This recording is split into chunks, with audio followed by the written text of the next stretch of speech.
அனைவருக்கும் வணக்கம். இன்னைக்கு நம்ம பார்க்க போற புள்ளி கையில அமைந்திருக்கக்கூடிய லங் 9 அப்படின்ற பாயிண்ட் நம்ம பார்க்க போறோம். அதாவது மணிக்கட்டு அருகில் அமைந்திருக்கக்கூடிய ஒரு புள்ளியா இது லங் 9 அப்படின்றது இருக்கு. இது எங்க இருக்கு அப்படின்னா பெருவிரல் இருக்கு இல்லையா, அந்த இடத்துல இந்த கோடு முடியுதுல, மணிக்கட்டு கோடு முடிகிற இடத்துல இந்த வெளிப்புறம் இந்த இடத்துல இந்த இடத்துல லங் 9 அப்படின்ற பாயிண்ட் இருக்கு. ஓகேவா? இங்க இல்லை, இங்கே தொட்டு பார்த்தீங்கன்னா ஒரு பீட் தெரியும். அது இல்லை, இங்கனக்குள்ள லங் 9. இந்த லங் 9 அப்படின்ற பாயிண்ட் என்னென்ன வேலை பார்க்குது அப்படின்ற விஷயத்த தெரிஞ்சுக்கலாம். இருக்கிறதுலே இது ரொம்ப ரொம்ப ரொம்ப சிறப்பான புள்ளி. ஒவ்வொரு புள்ளிகளுமே சிறப்பான புள்ளி. அதில் இந்த லங் 9 அப்படின்ற பாயிண்ட் நான் மிகவும் அதிகமாக யூஸ் பண்ணக்கூடிய பாயிண்ட். இது எதுக்கு யூஸ் பண்ணலாம் அப்படின்றத விட, இதை யூஸ் பண்றது மூலமா எவ்வளோ நன்மைகள் நம்ம உடம்புக்கு கிடைக்கும் அப்படின்றத தெரிஞ்சுக்கிடலாம். இப்போ லங் 9 அப்படின்றது காற்றில் நாம போடக்கூடிய ஒரு நிலபூத புள்ளி. லங்குன்றது காற்று பூதம், அதுல நிலபூத புள்ளியை போடுறோம்.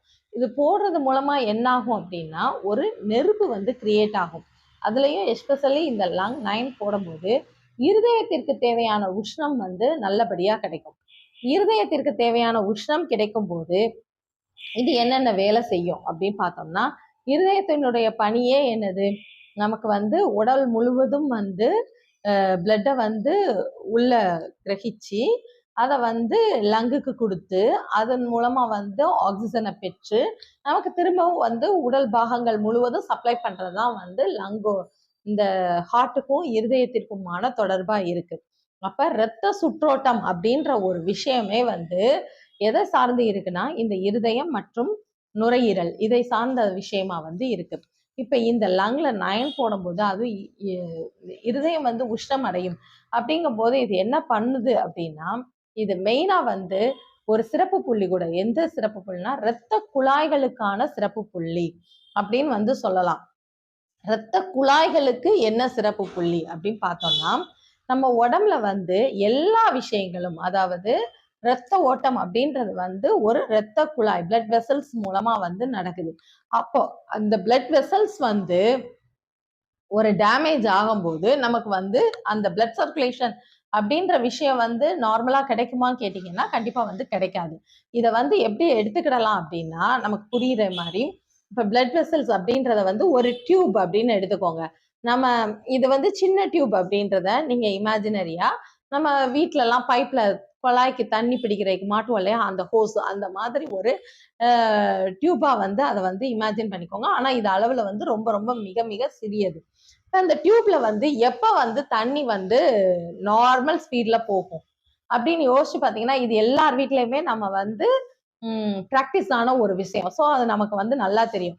அந்த குழா நல்லா நீளமா இருக்கும் போது அது பாட்டுக்கு தண்ணி ஒரு தடை இல்லாம ஒரு ஃபோர்ஸ்ல போகும். அதே இது அந்த குழா எந்தெந்த நேரத்துல எல்லாம் தடையாகும் நீங்க யோசிச்சு பாத்தீங்கன்னா, குழா சுருண்டு சுருண்டு இருந்துச்சுன்னா என்ன ஆகும், அங்க தண்ணியோட ஃபோர்ஸ் கொஞ்சம் குறைஞ்சி குறைஞ்சி குறைஞ்சி வர்ற மாதிரி இருக்கும்.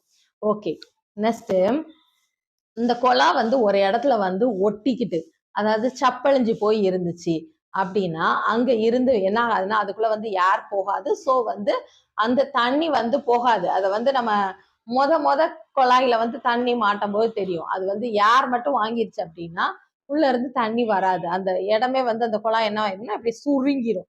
சுருங்கி அங்க காத்து அடைச்சுக்கிடும். அடைச்சதுக்கு அப்புறம் வராது. அப்புறம் நம்ம அதை எடுத்து விட்டு ரிலீவ் பண்ணும் போது அதுல தண்ணி போகும். ஓகே, இது ஒரு விஷயம். மூணாவது பார்த்தோம் அப்படின்னா, குழாயில ஏதாவது உள்ள அழுக்கு இந்த மாதிரி படிஞ்சிருந்துச்சு அப்படின்னாலும் நமக்கு என்ன செய்யாதுன்னா, இந்த இந்த குழாயில இருந்து ஒரு பைப்லைன் போகுது. அதை நம்ம இங்க ஒரு குடத்துல பிடிக்கிறதா வச்சுக்கோங்க. இந்த டியூப்ல ஃபுல்லா பாசம் பிடிச்சு போய் இருக்கு அப்படின்னா, நமக்கு இந்த குழாயில இருந்து வரக்கூடிய அந்த சுத்த ரத்தம் அதாவது சுத்தமான தண்ணி அந்த குடத்துக்கு பாஸ் ஆகுமான்னு கேட்டீங்கன்னா பாஸ் ஆகாது. என்ன பண்ணும், அந்த நடுவுல இருக்கக்கூடிய அந்த பாசத்தையும் சேர்த்து அடிச்சுட்டு வர்றது மாதிரி இருக்கும். இந்த மாதிரி ஒரு விஷயம் இருக்கும். அதே மாதிரி அதே மாதிரி தான் நம்மளோட இந்த உடம்புக்குள்ள வந்து உள்ள இரத்த குழாய்களை வந்து நம்ம வந்து கனெக்ட் பண்ணிக்கலாம். இரத்த குழாய்கள் வந்து ஒரே சீரான அளவுல வந்து இருக்கும்போது அது வந்து அதுக்குள்ள வந்து பிளட் சர்க்குலேஷன் அப்படின்ற விஷயம் வந்து ரொம்ப கிளியரா வந்து நடக்கும். அப்ப எந்த தங்கு தடையும் வந்து இல்லாம இருக்கும். ஓகேவா? அதே மாதிரி 2வது நம்ம சொன்னது வந்து சுருண்டு சுருண்டு இருக்கிறது. இத வந்து நீங்க யாருக்கு பார்க்கலாம் அப்படின்னா, அந்த வெரிகோஸ் வெயின் அப்படின்னு சொல்றாங்க இல்லையா? அந்த நோயாளிகளுக்கு வந்து இத நல்லா பார்க்கலாம். அவங்களுடைய அந்த பிளட் வெசல்ஸ் வந்து சுருண்டு சுருண்டு இருக்கிறது நமக்கே வெளிய தெரியும். அவங்களுக்கு வந்து நல்ல பெயின் வேற இருக்கும். அப்ப அங்கெல்லாம் என்ன ஆகுது அப்படின்னா, அங்க வந்து கொஞ்சம் பிளட் வந்து ஸ்டாக் ஆயிருது. தேங்கும்போது, நான் 3வதா சொன்ன இந்த பாசம் பிடிச்சு போகுது அப்படின்ற மாரி, அவங்களோட அந்த வெரிகோஸ் வெயின் இருக்கிறவங்களோட பிளட்ட வந்து நம்ம மேல ஸ்கின்லயே மேல தெரியும். அவங்களுக்கு எப்படி தெரியும் அப்படின்னா, பச்சை கலர்ல தான் தெரியும் ரத்தம் வந்து. அப்போ ஒரு இடத்துல வந்து பாசி படிஞ்சது போல், அதாவது ஏதோ ஒரு தேக்கமானதுனால, அந்த இடத்துல வந்து அந்த பிளட் வந்து மூவ் ஆக மாட்டேங்குது. அங்க வந்து ஸ்டோர் ஆனா பிளட் மூவ்மெண்ட்டே இருக்காதான்னு கேட்டா இருக்கும். அதுக்கு தான் வந்து இந்த குழாய வந்து எக்ஸாம்பிளுக்கு சொன்னேன். பாசம் பிடிச்ச குழாயில பிளட் வந்து போகும். ஆனா, அது என்ன பண்ணும்னா, அந்த கெட்ட ரத்தத்தையும் சேர்த்து எடுத்துட்டு போற மாரி எடுத்துட்டு போகும். அதுக்குள்ள ஸ்டோர் ஆகி இருக்கக்கூடிய ரத்தம் இருக்கு இல்லையா? அதுவும் வந்து அந்த ஓட்டத்துல வந்து கலக்க தான் செய்யும். பிளட்டோட ஓட்டம் ஓடும்போது அதுவும் சேர்ந்து அந்த தேக்கமானதும் கலக்கும். அப்ப அது நம்ம உடம்புக்கு எவ்வளவு ஒரு கெடுதலா இருக்கும். நம்ம என்ன சொல்லுவோம், இப்பதான் இங்கன மட்டும்தான் இருக்கு. இது வலிதான் இருக்கு. நான் இதுக்கு ஒரு ஒத்தடம் குடுத்துக்கிறேன், இத செஞ்சுக்கிறேன். எனக்கு வந்து இது சரியாயிருது. அப்படின்லாம் பேசுறோம். ஆனா அதெல்லாம் வந்து சரியான விஷயம் கிடையாது. இப்படிதான் நம்ம உடம்புக்குள்ள வந்து நடந்துகிட்டு இருக்கு அப்படின்றத தெரிஞ்சுக்கோங்க. அதே மாதிரி இன்னொரு விஷயம் குழாய வந்து கனெக்ட் பண்ணியே சொல்றேன். நமக்கு வந்து நம்ம இத விட கீழ இருக்கக்கூடிய அதாவது ஒரு குழாய் வந்து மேல இருக்கு. அதுல டியூப் மாட்டி நீங்க கீழ உள்ள விஷயத்துக்கு வந்து தண்ணி விட்டீங்கன்னா, ஃப்ளோ வந்து நல்லா கரெக்ட்டா இருக்கும். அதே இது கொஞ்சம் மேல இந்த குழாயோட உயரத்தை விட கொஞ்சம் மேல உள்ள இடங்களுக்கு வந்து நீங்க தண்ணி விட்டீங்கன்னா, அந்த ஃப்ளோ வந்து குறையும். அப்போ நம்ம பிளட் சர்க்குலேஷன் வந்து மேல இருந்து கீழ வர்றது வந்து நம்ம பாடியில வந்து ஈஸியா வந்துரும். அதே இது கீழ இருந்து மேல போறதுக்கு ஒரு பம்பிங் பிரஷர் வந்து வேணும். அந்த பிரஷர், அந்த உஷ்ணம் வந்து எது குடுக்குது அப்படின்னா, இங்க இருதயம் தான் வந்து குடுக்குது. இருதயத்தினுடைய அந்த பம்பிங் மூலமா தான் அத வந்து மேல எடுத்துட்டு போகுது. இதுக்கு வந்து என்ன சொல்லலாம் அப்படின்னா, நம்ம நார்மலா போட்டு பிடிக்கக்கூடிய டியூப்ல வந்து இது குறையுமே தவிர, ஆனா அதே இது ஒரு மோட்டார் போட்டு நீங்க அடியில இருக்கக்கூடிய தண்ணிய வந்து மேல எடுக்கும்போது, அது வந்து ஈஸியா வந்து எடுத்துக்கும். அப்ப அந்த எனர்ஜி லெவல் அப்படின்றது அந்த இதுக்கு எவ்வளோ பிரஷர் தேவை? நம்ம வெறும் வந்து குழாய போட்டு பிடிக்கும்போது எவ்வளோ பிரஷர் தேவை? மோட்டார் போட்டு எடுக்கும்போது அதுக்கு எவ்வளோ பிரஷர் தேவை? இந்த மாதிரி பிரஷர்ஸ வந்து தீர்மானிக்கிறது வந்து நமக்கு வந்து நம்ம உடலில் இருக்கக்கூடிய ஹார்ட் தான். இந்த விஷயங்கள் வந்து நடக்குது. அப்ப இரத்த குழாய்கள் அதன் மூலமாக தான் நமக்கு ஆக்ஸிஜன் சப்ளை ஆகுது. அது போக வந்து நம்மளோட ஃபுட்ல உள்ள எனர்ஜி எல்லாம் வந்து ரத்தத்தின் மூலமா கலந்து தான் வந்து நம்ம உடல் எங்கும் வந்து பரவுது. அது எல்லாம் பரவணும் அப்படின்னா, முதல்ல நமக்கு இரத்த குழாய்கள் வந்து நல்லபடியா இருக்கணும். அப்ப இரத்த குழாய்கள் சுருண்டு இருக்கிறது வந்து அவ்வளவு நல்ல விஷயம் கிடையாது. இப்ப நம்ம இரத்த குழாய்கள் சுருண்டு இருக்கிறதுக்கு அக்குபஞ்சர் பிளஸ் கப்பிங் தெரப்பி இந்த இந்த மாதிரி இருக்கு இல்லையா? கப்பிங். இதுவுமே நம்ம சென்டர்ல பண்றோம். இந்த கப்பிங் தெரப்பிய வச்சு ஒரு மசாஜ் குடுத்து, அங்க ஒரு பிளட் ஹீட் எனர்ஜிய வந்து நம்ம குடுக்கும்போது, அது வந்து நார்மல் ஆகக்கூடிய வாய்ப்பு வந்து நெறையவே இருக்கு. அப்படி நெறைய பேருக்கு சரியாவும் ஆயிருக்கு. ஆனா அத விட்டுட்டு வந்து, நீங்க இதுக்கு ஒரு ஹீட் எனர்ஜி தானே தேவை அப்படின்னு சொல்லிட்டு நீங்க டைரக்ட்டா கொண்டு போய் ஹீட்ட குடுத்தீங்கன்னாவோ, ரொம்ப அதிகப்படியான உஷ்ணத்த குடுத்தீங்கன்னாவோ, இது சரியாகுமான்னு கேட்டீங்கன்னா, அது இன்னும் போயி ரொம்ப டேமேஜான நிலைமைக்கு கொண்டு போயி விட்டுரும். இதுக்கு எக்ஸாம்பிளுக்கு சொல்லணும் அப்படின்னா, ஒரு ஹோஸ் அப்படின்றது வந்து விரிவடையலைன்னு வச்சுக்கோங்க. இது ஏற்கனவே எப்படி இருக்கும்னா, வெரிகோஸ் வெயின் வந்து விரிஞ்சு தான் இருக்கும். அந்த பிளட் வெசல்ஸ் வந்து நார்மல் அளவை விட இவ்வளோண்டு இருக்கக்கூடிய பிளட் வெசல் இவ்வளவா வந்து பருத்து இருக்கும். இதுல தண்ணியில நம்ம ஹீட்ட வந்து கொடுத்தோம்னு வச்சுக்கோங்க, அது என்ன ஆகும்னா குழாய் வந்து இன்னும் விரிவடையும். நீங்க இத எப்ப பார்த்திருக்கலாம் அப்படின்னா, ஒரு குழாயில வந்து ஒரு அந்த ஹோஸ வந்து மாட்ட முடியலன்னு வச்சுக்கோங்க. நம்ம என்ன பண்ணுவோம்னா, ஒரு வெந்நீர்ல வந்து சூடான வெந்நீர்ல வந்து அந்த ஹோஸ வந்து முக்குனோம் அப்படின்னா, அது வந்து என்ன குடுக்கும்னா, கொஞ்சம் இளக்கம் குடுக்கும். அப்ப விரிவடையும். விரிவடையும் போது நம்ம அதை வந்து குழாயில சொருகும் போது ஈஸியா வந்து கனெக்ட் ஆயிரும். அப்ப வந்து வெந்நீர் அப்படின்றது இன்னுமே குழாயை விரிவடைய வைக்குமே தவிர உங்களுக்கு வந்து அந்த இடத்துல உள்ள குழாயை வந்து சுருக்கி நார்மல் ஆக்குமா அப்படின்னு கேட்டீங்கன்னா கண்டிப்பா ஆக்காது. ஏன்னா இதை வந்து நிறைய பேர் வந்து தவறுதலா வந்து செஞ்சுக்கிட்டு இருக்காங்க. வெரிகோஸ் வெயின் பேஷண்ட் வரும்போதே சொல்லுவாங்க, நான் இங்க வந்து ஒத்தடம் கொடுத்துக்கிட்டு இருக்கேன், ஆனாலும் எனக்கு சரியாகலன்னு சொல்லுவாங்க. ஆனா ஒத்தடம் கொடுக்கும் போது கொஞ்சம் வலி குறையிற மாதிரி இருக்கு அப்படி சொல்லுவாங்க. அது வந்து அங்க உள்ள அந்த கெட்ட ரத்தம் வந்து இன்னும் கொஞ்சம் தான் வந்து பாடியோட கலக்குது. அதனால வந்து அந்த இடத்துல நன்னேரத்துக்கு கொஞ்சம் பெயின் வந்து ரிலீஃபா தெரியுமே தவிர, நீங்க வந்து இப்படிலாம் பண்ணும்போது திரும்ப வந்து அந்த இரத்த குழாய்கள் விரிவடைய தான் செய்யும். ஸோ இந்த விஷயத்துக்கு வந்து நம்ம லங் 9 அப்படின்ற பாயிண்ட்ட உபயோகப்படுத்தலாம்.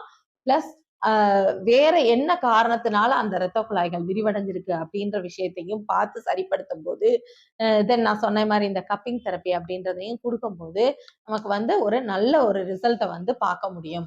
அது போக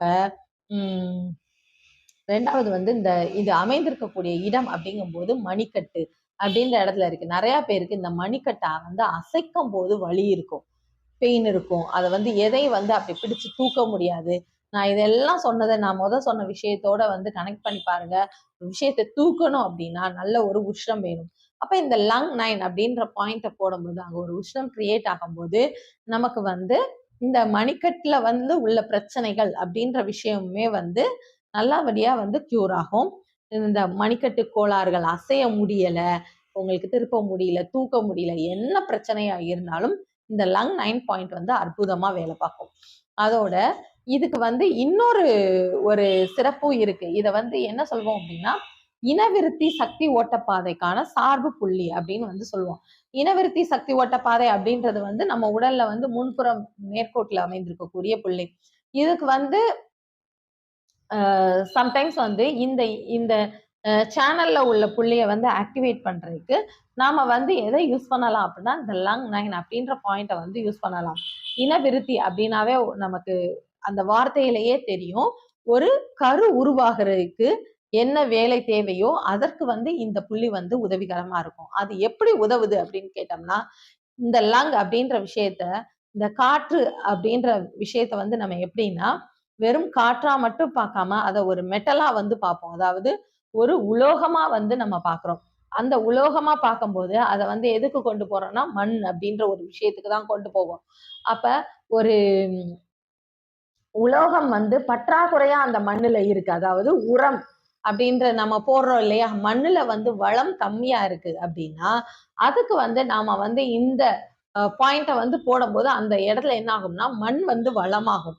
ஒரு மண் வந்து வளமாகும் போது மெயினா வந்து தந்தைக்கோ தாய்க்கோ அவங்களுக்கு வந்து இந்த மண் அப்படின்ற ஒரு விஷயம் வளமாகும் போது அது விதையாக இருந்தாலும் சரி மண்ணா இருந்தாலும் சரி அதை எடுத்துதான் ஒரு கரு வளரப்போகுது. அப்போ அதுல இருந்து வளரக்கூடிய அந்த கரு வந்து ஒரு ஆரோக்கியமான கருவா வளரும். ஒரு சத்து பற்றாக்குறையினால வந்து ஒரு பெண்மணிக்கு வந்து கரு தரிக்காம இருக்கு அப்படிங்கும் போது நாம வந்து இந்த பாயிண்ட போடும்போது அவங்க உடம்புல வந்து அந்த மண் அப்படின்ற ஒரு விஷயம் வந்து வளப்படுத்தப்படும் போது மண் அப்படின்றத வந்து நம்ம வந்து என்னவாவும் எடுத்துக்கலாம்னா உணவு சக்தியாகவும் இரத்த சக்தியாகவும் எடுத்துக்கிடலாம். இந்த விஷயங்கள்லாம் வந்து பலப்படும் போது அவங்களுக்கு வந்து சீக்கிரம் வந்து கருத்தரிக்கக்கூடிய வாய்ப்பு வந்து இருக்கு. அதனாலதான் இதை வந்து இனவிருத்தி சக்தி ஓட்டப்பாதைக்கான சார்பு புள்ளி அப்படின்னு சொல்றோம். இது வந்து பெண்ணுக்கு மட்டும் இல்ல, ஆணுக்குமே இது தகும். ஆணுக்குமே வந்து விந்தணுல வந்து சத்து குறைபாடு இருக்கும் போதும் இந்த விஷயங்கள்லாம் வந்து அதாவது ஒரு கருத்தரிக்கக்கூடிய விஷயம் வந்து நடக்காது. அப்ப அவங்களுக்குமே இந்த புள்ளி வந்து மிகவும் பயனுள்ளதா இருக்கும். அக்குபஞ்சர் அப்படின்ற ஒரு அருமையான மருத்துவத்தை அனைவரும் பயன்படுத்தி பலன் பெறணும் அப்படின்னு கேட்டுக்கிறேன். நன்றி, வணக்கம்.